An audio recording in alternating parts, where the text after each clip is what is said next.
jurisdiction? No, that's part of my volunteer work. I will volunteer to do that for you. Awesome. Yeah, Chief. the only help we may need is you've got to get logos and things from your local law Oh, yeah. enforcement. Yeah, I work with them first and then come to you. Okay. Thank you. Thank you. I had 30 minutes of closing remarks, which I'm going to close down to about 30 seconds, I think. I just want to recap that behind all the presentations today were two themes. One was the backdrop or the environment for bicycling advocacy in Arizona. And I think if you think back through all these presentations, you heard a lot of hints from different people about what we need to do, how things happened, and things we could do to be successful. So hopefully there was a bit of a learning experience for some of us in that regard. The second thing was some success stories we wanted to illustrate, some success stories. And I think our first two presenters after lunch, well, not including James Corden, but Brandon showed some examples of things that they were doing to make a difference, and Gene talked about a number of things that have happened in Yuma. It's just amazing what he's done over the last 2 years. And then the last thing that I'll say is the coalition really does want to be an advocacy group that connects advocates in the state. And so one of those two blue forms will help us start building a database of advocates. And a lot of us meet each other anyway through things that we go to, but there are a lot of people that we don't know as well as we should, and we could all benefit from knowing each other better. So if you could turn in those sheets, that would help us get started. And we'd also like, on the other sheet, the feedback on how we could make, what you thought about the program today, how we can make it better if we have the opportunity to do it again next year. So with that, unless anybody else has any questions, I'll say we're closed and we'll still be here cleaning up for a while. So if you want to come talk, thank you very much.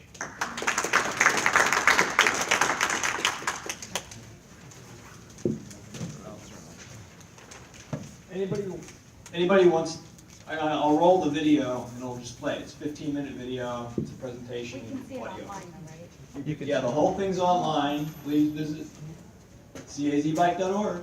Can't miss it. Great job, Ed. Thank you very much. Thanks.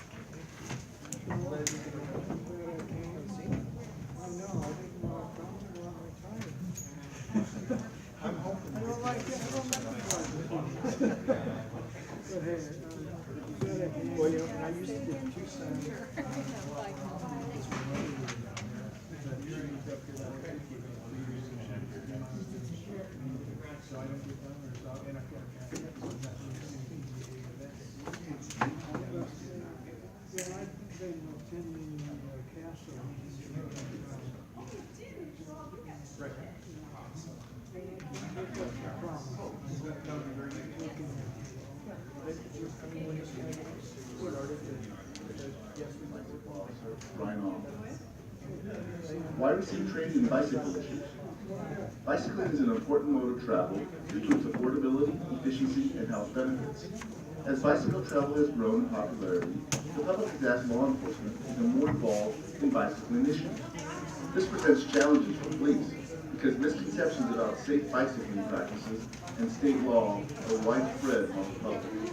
This e-learning was designed to provide the most accurate and relevant information available to Glendale police officers so they can be confident in discussing bicycle issues with the public and can effectively prioritize related enforcement and outreach activities to promote public safety.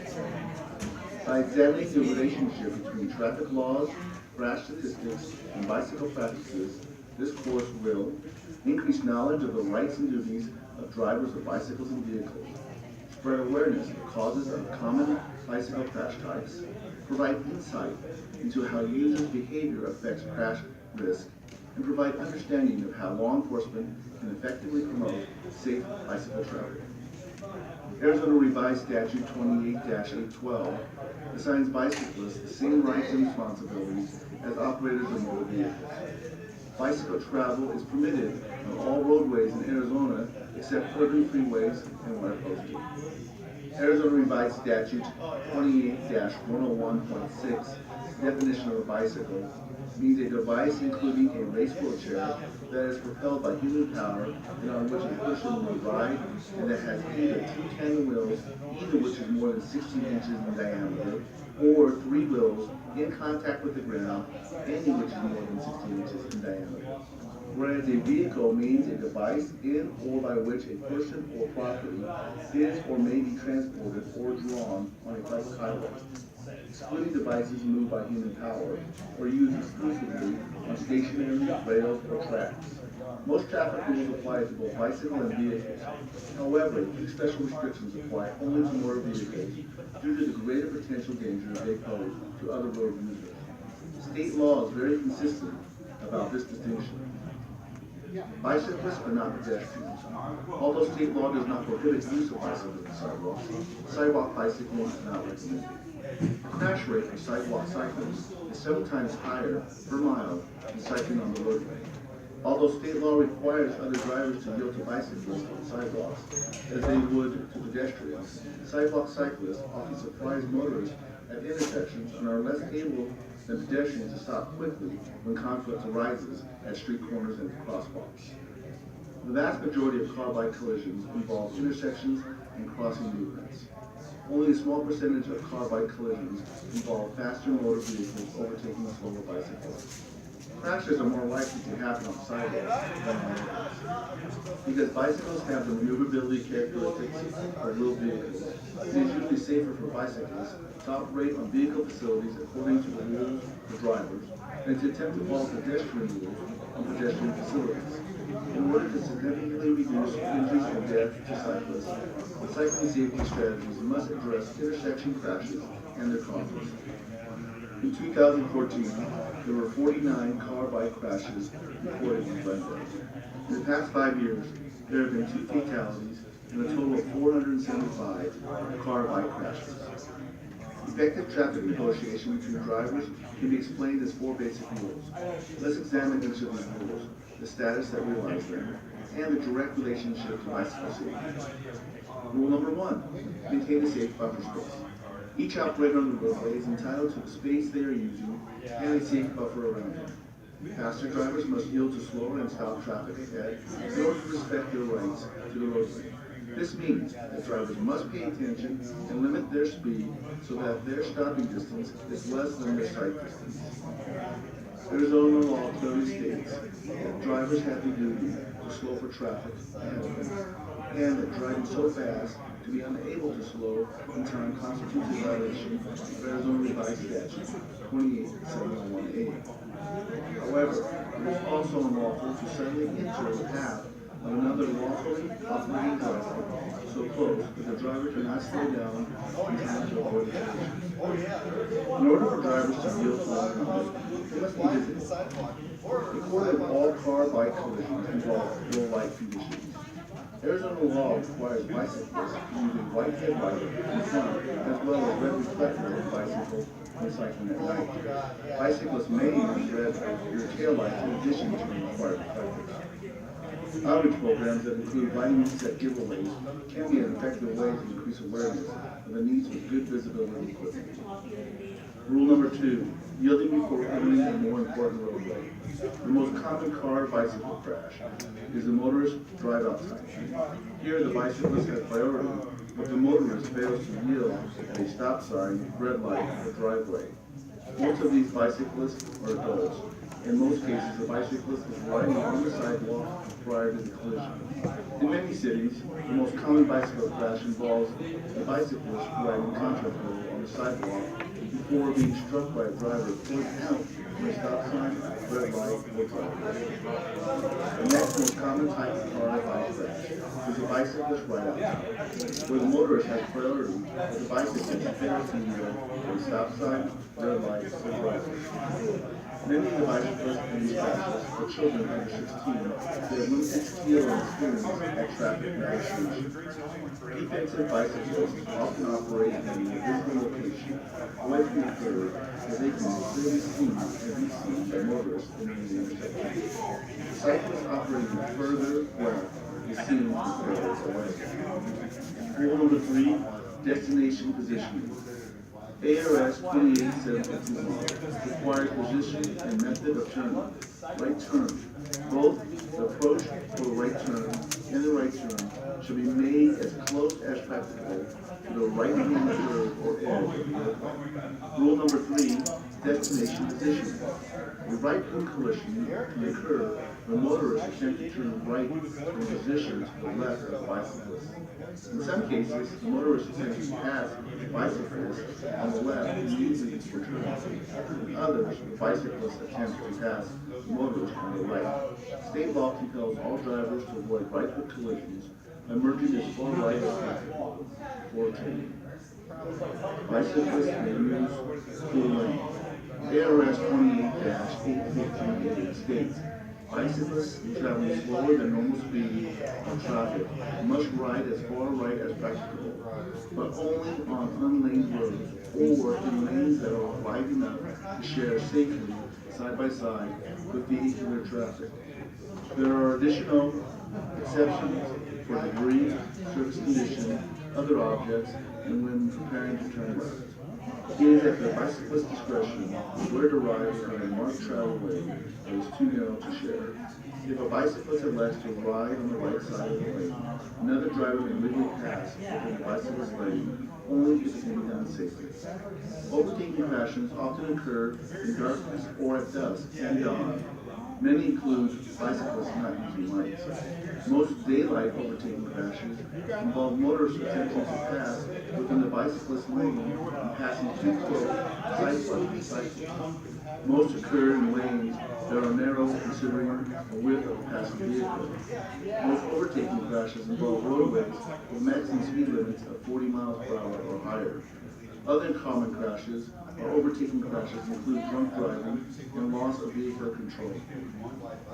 Motorists often misjudge the space required to pass safely when a bicyclist is riding at the right edge of the lane.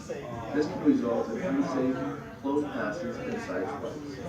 Many experienced cyclists will ride in the center of the lane when the lane is narrow or has it on the right edge to narrow its usable width. This makes it clear to approaching motorists that there isn't enough room to pass in the same lane, causing them to slow down sooner and change lanes sooner. This improves safety and comfort for the cyclist and reduces sudden maneuvers by motorists. Per ARS 28-735, 3 foot is the minimum safe passing distance when passing a bicyclist. More is required at higher speeds and by larger vehicles. This requires at least 14 feet of pavement for an SUV driver to safely pass a cyclist riding a safety attachment to the edge. More spaces are required for a bus or truck, but most travel lanes are only 11 to 12 feet wide. This means drivers must usually move into the next lane to pass safely. The driver of a vehicle may overtake and pass another vehicle on the right only under conditions permitting the movement and safety. While passing on the right is legal in Arizona, it can be problematic. Educate bicyclists to never pass on the right side of trucks and buses at an intersection. A particularly dangerous right-hand conflict occurs with large trucks and buses which swing wide at intersections. A bicyclist in a driver's blind spot on the right may not be. Bicyclists can protect themselves from such conflicts by never passing on the right side of trucks and buses at intersections. Large vehicle operators can reduce these risks by simply right turns early and by not overtaking bicyclists before turning. Rule number 4. Speed position between intersections. Faster traffic passes on the left. Slower traffic uses the rightmost lane for their destination. If no lanes are marked, slower drivers operate as far right as is safe and practical. Drivers may pass only when it is completely safe to do so. With the exception of protesters intentionally blocking traffic, as in critical mass events, bicyclists cannot be cited for impeding traffic. The impeding traffic law is a speed law. It is clearly written to only apply to motor vehicles that are capable of going faster. It exempts non-motorized vehicles entirely. It makes an explicit exception to motor vehicles that are slow by design. Bicyclists often ride side by side to communicate with one another, to increase visibility, improving their safety, to discourage unsafe passing in narrow lanes, and to make the group more compact when passing through signals and stop signs. The state vehicle code does not prohibit bicycling abreast in a single lane. Side bike routes identify crossing routes for cyclists. Bike route designation does not affect the legitimacy of cycling on one road or another, nor does it affect the rules of the road. Side bike lanes look and perform much like paved shoulders, and are both legally optional for cyclists to use. Bike lanes often have similar safety features as paved shoulders, such as door handles. Cyclists often find paved shoulders littered with debris and to have poor surface conditions. Another relationship between bicycle safety and the rules of the road have been presented. What role should law enforcement play? Effectively promote bicycle safety. It's helpful to develop a positive relationship with the cycling community by focusing on helping cyclists reach their destination safely and efficiently. Enforcement actions should focus on encouraging correct direction cycling on roadways with lights at night. Law enforcement can educate bicyclists and motorists about safe and lawful cycling practices. When possible, use verbal warnings for most infractions by bicyclists, while saving citations for egregious or repeated violations. Violations by motorists that pose the greatest danger to cyclists include the following: failure to yield at crosswalks or sidewalks, passing a bicyclist when unsafe or passing too close, failure to yield when turning left, and speedwalks. When you are interacting with motorists, know that some will object to bicyclists using the road or having to slow or move them. Some motorists view bicyclists as helpful and have